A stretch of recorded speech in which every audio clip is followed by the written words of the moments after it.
Hi guys. Hi. Hi, I'm Wills. Hi, I'm Lex. I'm Josie. Well, today's the day that we go where Lex. Mrs Doubtfire. Looking forward to it. Yeah. Ooh, we made it. Yeah, tonight before we. We made it. Yeah, we certainly did. We made it. Yes. We made it. We made Yes, we made it. Very excited. it. Yes.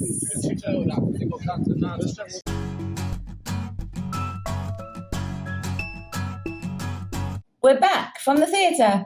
Woohoo! We always bought a programme. I've stopped buying programmes. Did you know that? Yeah, you did Just tell because me. they're very plasticky and very, they're nice, don't get me wrong, but I also collect too many of them. Yeah.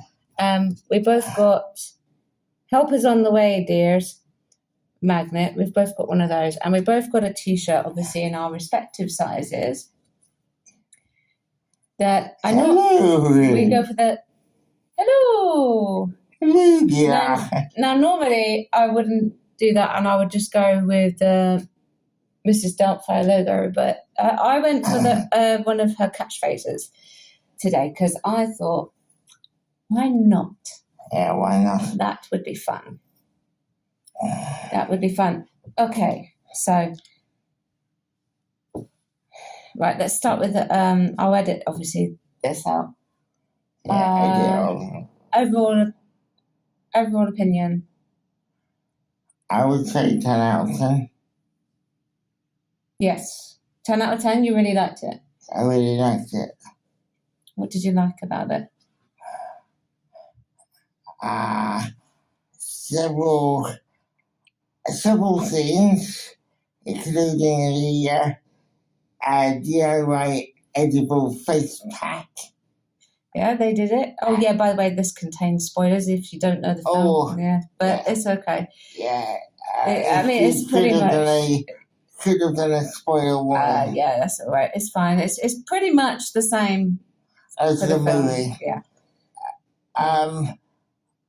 I'm pleased that obviously that they didn't, as you said, like, they didn't give a highlight maneuver as in the film, which I'm pleased about because of health and safety grounds. But above all, I liked the entire thing. I thought everyone played the part really well, and I'm certainly biased because I was amazed at the actors and actresses that played the children. I was amazed at, for their appropriate age, how much they had to remember and learn over so many shows. I mean, children are good. Children can remember that sort of thing anyway, but acting is a very hard thing for children to do because obviously they've not got that life experience like we have at that point. The only one that wasn't a child was Lydia. She was played by not much older, but she definitely looked 15. Yeah. But obviously it was it was clearly a full-time job. I loved it, and I thought the children were great too, actually. The children did stand out, and it was a lot. One of the risks that you run with having a film to musical adaptation, I mean, it didn't really happen with Dirty Dancing, because there weren't really that many songs in Dirty Dancing, but when you go for the musical aspect, it's very difficult to work the songs in. It worked, though. It did work, and I was surprised because I'm not sure if I've got the correct title from the film when Robin Williams had that and he was sweeping and cleaning and it was a dude looks like a lady that was missing. But the actual song was different, but it didn't take away the enjoyment of the cleaning within the house. Different song, because obviously you can't replicate everything of the movie, but I enjoy it. For me, most of the elements that I would associate with the film, they kept in obviously, but I will leave it on safety grounds, which I agree. And with the voiceover artist before Mrs Doubtfire, but it was brilliant. I think it was the actor who did it. He did some amazing impressions. Yeah, I like that because it was new and relevant. I tell you what, they did add some updates to the show. Because obviously the film was at 90s, so it wouldn't have had some of the things that you see. We won't tell you what they are. And there was one character that was changed from male to female, and I'm not talking about Mrs Doubtfire. And that was the producer role. But I believe in the original film it was male. It was changed to female, if I've got that correct. Yeah. In this film, I will say, can I say something? Yeah. I think Robin Williams is actually, it just shows how much Robin Williams is an underrated performer, because the amount that this guy had to do in it was insane. There was quick costume changes. Yeah. Yeah. And there was accent changes, voice changes. He had to do impressions, and obviously he had to sing, and he had to sing as Mrs Doubtfire and as Daniel as well. And, just flip between the two. Obviously, it's character within the character. It's like play within the play, isn't it? I've done a play within a play. It's not easy. And it's a very tricky thing to do, and it just highlights, like, how talented you have to actually be for that role. And there is a standby for that role. No wonder there's a standby for that role. It must be so intense. And you asked me just now about the quickest costume change I've ever had, and I told you, didn't I? I did, yeah. And I will tell you, and the quickest costume change I ever had was actually about 10 minutes. Now, I was doing an immersive thing, but I was playing two characters, and one of my characters sort of doubled up as stage management as well. And I was on set and I was performing for this one particular character, and they're saying in my ear, "You're going to have to come off and go on as your other character." And I was like, and I can't answer. All I'm doing is listening to this conversation in my head, and I'm like, okay. And so I get the audience and move them to the next set. To the next part of the stage show, and then I pass on a message to the actors in that room, and they sort of bowed me out.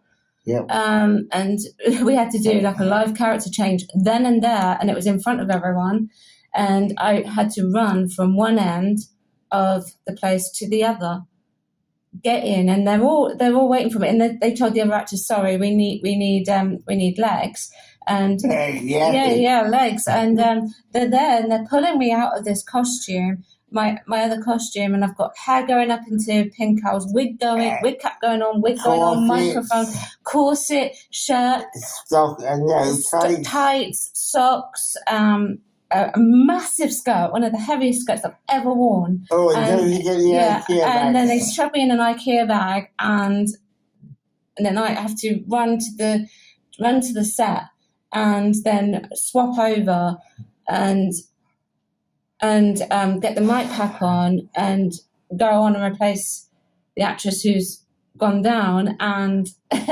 go on and perform for the same cast that I just performed for, the same audience that I just performed for. That was 10 minutes, and that was running from one end of the set to the other. So, and it's a big place where I was performing in this minute, and it was so intense. It's not very, in reality, it's not very quick. But when you add in the running of it, and like everybody pulling me in, this costume is massive. It's intense, and so to do what he did, and there was times where it was actually happening on stage as well, and you could see it happening, and he's going as quickly as he can, and then the final scene, they've got a screen up, and he's doing these costume changes that are like probably about 30 seconds. So costume changes are flipping hard. Because very, very briefly, did I pick up that obviously when he was doing the costume change between his normal person or Daniel for the meeting and then Mrs Doubtfire for the birthday, I picked up he was counting out his money, of course. Yeah, he was, and then yeah. It was back to January. Yeah. Something else as well, actually. What was it I was going to say? So the songs were good. They were fit. I'm going to say something else here. I know I've talked a lot in this video, but I will say something. I think they've done something that Andrew Lloyd Webber kind of does. So Andrew Lloyd Webber has this habit of, and it's a good habit. It's not a bad habit to have, actually. When he composes something, he doesn't put any applause points in for audience members until a certain point. And he does it on purpose. So then you're really gagging to applaud, but you can't. And I think they did that with Mrs Doubtfire because there was no applause for ages, was there? Not even after the first number. It just went on and on and on and on. And I'm just like, when do we get to applaud? Is there a moment where we applaud? No, okay. I am not aware of that type of thing, obviously, because I'm not aware of that type of thing until now. But I was like, they started singing the first one and thinking, well, I'm about to clap and I'm thinking, no chance. They can't because then the next one started and saying, do I clap? And then I'm about to, no, and I gave up clapping and I resisted the urge to clap until it was appropriate, like everyone else. When everyone else was clapping, then I clapped. It's divisive and it's clever. It is clever. The show was funny. People said they were wetting themselves. I didn't wet myself. But, did you? No. Literally, I thought it was funny, and but I watched an interview with cast members of somewhere, and I got hold of, yes, somebody did wet themselves with laughter, but I think that was a bit of a red herring, because it was funny, but it wasn't on the verge of wetting myself because I couldn't control it. It was literally funny, and I was nearly corpsing, but not to actually have to go to the bathroom. Here's the thing. We were sat in front of some Americans, weren't we? I don't know what Americans think of the British humour. Well, it's not really British humour, is it? If you think about it, because it was written by Americans. Was it? I think so. I think because it's American, right? So all the actors in general are American. Yeah. It's set in America. Of course it is. I would have thought that, I don't know, maybe I'm wrong, maybe I need to fact check myself. I would have thought that they would have found it funnier than what they did. They didn't laugh very much at all. So maybe they didn't understand it. I heard them going, moose knuckle. Did you hear them say that? Yes. Yeah. I had. And last one for me before I tie up, because I understood moose knuckle, but I just said to you, did I miss something visually after moose knuckle? Because they started corpsing. You didn't miss anything. No, I didn't miss anything, but I understood that they were corpsing and I had to control it because they were taking a long time. I don't think the audience helped either by cheering. No. Oh, they're corpsing. Woo! Typical Brits. But the last thing I would say from my point of view before we tie off is hopefully I've not spoiled any of the new stuff. I don't think so. No. And ticket-wise, for me personally, other people will have different opinions. For me, it was worth the money that I paid for my ticket. It was. Now, we had a different price from everybody else because obviously we had to do a facilitated access. But yeah, it was a good price for what we paid. Yes. Yeah. Wait. What did I mean? it is good. We got our money's worth. Yeah. Shall we wrap it up? Yeah. Okay, thank you very much for watching. We'll see you soon. Subscribe to our channel. Bye bye. Ciao. Bye.